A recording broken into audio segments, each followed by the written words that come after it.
আপোনাৰ শিঙিমাৰী উন্নয়ন খণ্ডৰ আগতে কেনেকুৱা পৰিস্থিতি হৈছে আজি যিহেতু আপোনাৰ লাষ্ট নমিনেশ্যন দাখিল কৰিব লাগিব আৰু নিজৰ সমৰ্থকসকলক লগত লৈ প্ৰাৰ্থীসকল আহিছে নমিনেশ্যন দিবলৈ। এতিয়া প্ৰায় 10টা 50 ওপৰত হৈ গ'ল, এতিয়ালৈকে গেট খুলিব পৰা নাই আৰু আপোনাৰ কটকটীয়া নিৰাপত্তা বেষ্টনী যদিও গঢ়ি তুলিছে, কিন্তু দেখিবলৈ পোৱা গৈছে শিঙিমাৰী যিখন উন্নয়ন খণ্ড আছে শিঙিমাৰী উন্নয়ন খণ্ডৰ আগতে বহুতো গেদাৰিং দেখিবলৈ পোৱা গৈছে। প্ৰায় 2 কিলোমিটাৰ ৰাস্তা তেনেকৈ মানে পুৰা গেদাৰিং হৈ আছে আৰু তাৰে সামগ্ৰিক দৃশ্যটো আমাৰ অতিৰিক্ত কেমেৰামেনে দেখুৱাই আছে।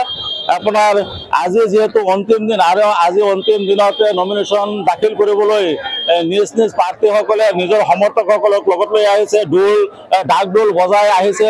এতিয়ালৈকে আপোনাৰ যিটো শিঙিমাৰী উন্নয়ন খণ্ড আছে শিঙিমাৰী উন্নয়ন খণ্ডৰ ভিতৰতে সোমাব পৰা নাই, এতিয়ালৈকে গেট খুলিব পৰা নাই, এনেকুৱা পৰিস্থিতি হৈছে। আজি যিহেতু অন্তিম দিন আৰু এই অন্তিম দিনত আজি যদি নমিনেশ্যন দাখিল কৰিব নোৱাৰে তেনেহ'লে আৰু প্ৰাৰ্থীৰ যিটো মনৰ আশা আছিল যে পঞ্চায়ত খেলিব বুলি আৰু তেনেকুৱা দেখিবলৈ পোৱা গৈছে। এনেকুৱা গেদাৰিং হৈছে যে শিঙিমাৰী প্ৰাথমিক স্বাস্থ্য কেন্দ্ৰৰ পৰা এনেকুৱা ভিৰ হৈছে পশ্চিম শিঙিমাৰীলৈকে প্ৰায় 2 কিলোমিটাৰ আৰু শিঙিমাৰী উন্নয়ন খণ্ডৰ আগতে দেখিবলৈ পোৱা গৈছে লাৰি নিচিগা ভিৰ, যেনেকৈ পুৰুষ মহিলা সকলো ওলাই আহিছে আৰু বিভিন্ন ধৰণৰ প্ৰস্তুতিৰে আহিছে ঢাক ঢোল বজাই আপোনাৰ আজি অন্তিমখন দিনত নমিনেশ্যন দাখিল কৰিবলৈ আহিছে। ইয়াত দেখা গৈছে হুলস্থুলীয়া এটা পৰিৱেশ সৃষ্টি হৈছে, তাৰে সামগ্ৰিক দৃশ্যটো আমাৰ অতিৰিক্ত কেমেৰামেনে দেখুৱাইছে। চাওক এটা হতাহতিৰ সৃষ্টি হ'ব ধৰিছে, এনেকুৱা পৰিস্থিতি হৈছে। এতিয়ালৈ গেট খুলিব পৰা নাই, বহুত হুলস্থুল চলি আছে।